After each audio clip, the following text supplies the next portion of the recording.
India's foreign policy issues with important countries.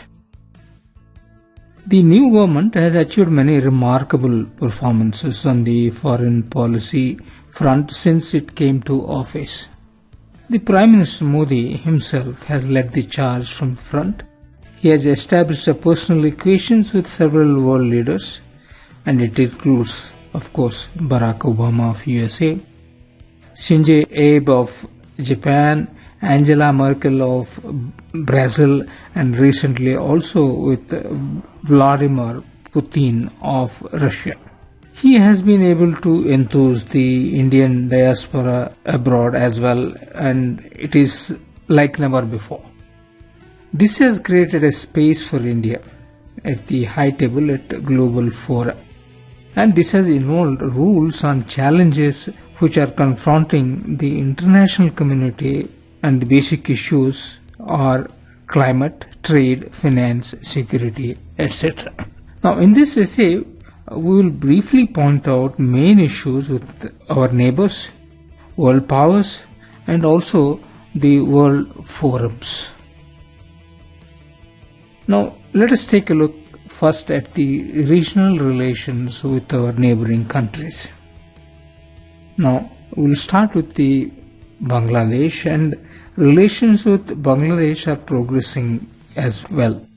However, India has to resolve the Teesta River water sharing issue, and that remains the main contentious issue. Now, with Sri Lanka, the efforts will have to continue to resolve outstanding issues relating to Indian fishermen, settlement of displaced persons, and also upgradation of economic ties.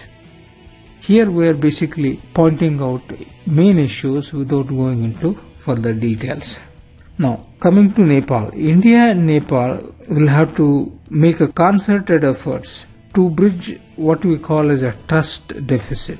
Now, our relations will have to be similar to the one we have with Bhutan, Bangladesh, and they enjoy warm and mutually beneficial relations with India. Now, coming to Pakistan, which is a very sensitive issue, ties with Pakistan will continue to be challenged. Now, India has effectively carried out recently what is called a surgical attacks on terrorist camps in LOC areas in September 2016. Now, India in this context needs to adopt multi-pronged approach. Talks on curbing terrorism and ensuring peace on LOC will have to continue. And India has responded very forcefully to all the terrorist actions which apparently are coming out of Pakistan. India is simultaneously working with international players like US, Russia, and China. Idea is to pressurize Pakistan to stop helping terrorism against India. Further, in a tactical move, India has hit back Pakistan by raising Balochistan issue. It is in the light of continued unrest in Jammu and Kashmir because of Pakistan-aided terrorist attacks that were taking place so often. India is also concerned about Pakistan's tie-up with the ongoing development of China-Pakistan Economic Corridor, that is CPEC. Article on this is separately available in the civilserviceaudience.com. Now, with Afghanistan, we have a strong interest, that is for a stable, independent and democratic Afghanistan. India is now attempting to engage regional actors also like Russia, China, the Central Asian states, Iran and Pakistan to ensure security and peace in Afghanistan so that it benefits all the neighboring countries. As is well known, relations with the United States of America is very vital for India and possibly for USA also. The USA will provide India a huge opportunity to inaugurate, energize bilateral ties in the areas of defense, acquisition, capital, technology, infusion, clean energy, education, agriculture, and also promoting a strategic cooperation. Therefore, the areas are many which are very important for our relations with the United States of America. India is seeking US help further to actively support its quest for United Nations Security Council permanent membership. So also the members of Nuclear Supplier Group. Now, this Nuclear Suppliers Group is a group of nuclear supplier countries that seek to prevent nuclear proliferation by controlling the export of materials, equipments and technology that are normally used to manufacture nuclear weapons.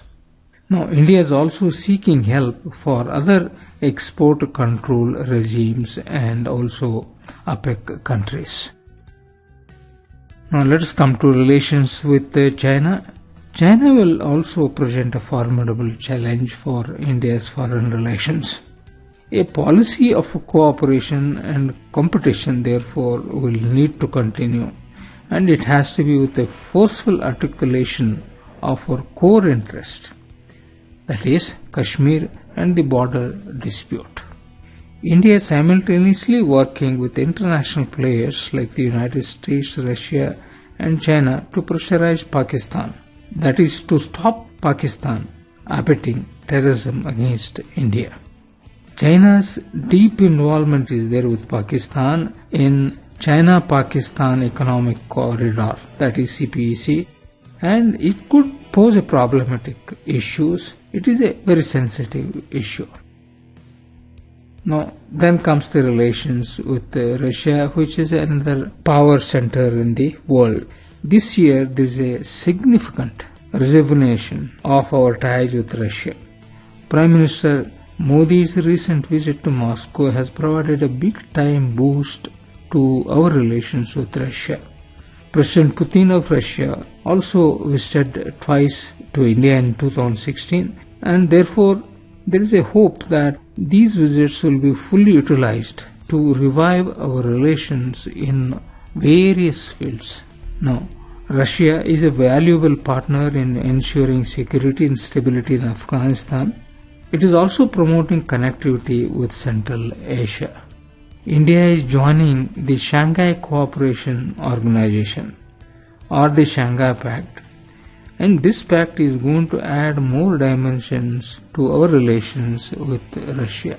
Now, what is this Shanghai Cooperation Organization, or the Shanghai Pact? It is a Eurasian political, economic and military organization. It was founded in 2001 in Shanghai by the leaders of the People's Republic of China, Kazakhstan, Kyrgyz Republic of Russian Federation, Tajikistan and Uzbekistan. In 2015, this Shanghai Cooperation Organization, that is SCO, decided to admit India and also Pakistan as a full members, and India and even Pakistan are in the process of joining the SCO as a full members. Similarly, there is a European Economic Union, and this European Economic Union is an economic union of states, and they are located primarily in the northern Eurasia. It consists of Belarus, Kazakhstan and Russia, and this union came into force from January 2015. And India will have a greater role to play in both Shanghai Cooperation Organization and also the Eurasian Economic Union. Now we move on to relations with Japan. Now, ties with Japan have seen a huge upgrade. That is because of Prime Minister Modi's visit in 2014 and the return visits of the Prime Minister Shinzo Abe. Following these visits, one thing that has emerged is the civil nuclear deal and the defense cooperation agreements. And there were decisions to construct a high-speed train to Mumbai and Ahmedabad, which was a crucial decision of the India government. Now, Japan has participated in trilateral Malabar exercises as well. This act of Japan, that is, the participation in the trilateral Malabar exercise, is basically re-emphasizing the strategic content of our relations with Japan, and they are rapidly expanding the ties. Now let us move on to the relations with our neighboring countries of ASEAN countries. The relations with ASEAN have seen a huge progress in trade and economic cooperation. These are the main things. It involved promoting connectivity through a trilateral highway network and the Kaladan multimodal transport network, the completion of negotiation in the Mega Regional Comprehensive Economic Partnership Agreement, etc. Now, in these relations, Myanmar merits a special focus as the Prime Minister Aung San Suu Kyi starts playing a very decisive role in the national affairs. Myanmar occupies a unique position in our Act East policy now. It is because it is an economic gateway to ASEAN, and it provides the movement to provide a greater security for our northeastern states, and this has an enormous influence with our Chinese neighbor. Now, as regards relations with Middle East, this year we expected to see the first visit by an Indian Prime Minister to Israel. He will also travel to Saudi Arabia, Iran and Egypt, and this will hopefully build on his highly productive visit to the Saudi Arabia. There has been a worsening of relation between Saudi Arabia and Iran, and this worsening relations do not augur well for the region or even for India. Therefore, India will have to use its political capital to promote peace in the region. To conclude, challenges in dealing with China, Pakistan, Nepal, Afghanistan and also Maldives, these are the issues which involve terrorism, and they will continue to test our political, strategic and diplomatic skills of our Indian establishment. At the beginning of 2016, however, India will find itself well equipped to confront these challenges with self-assurance and confidence.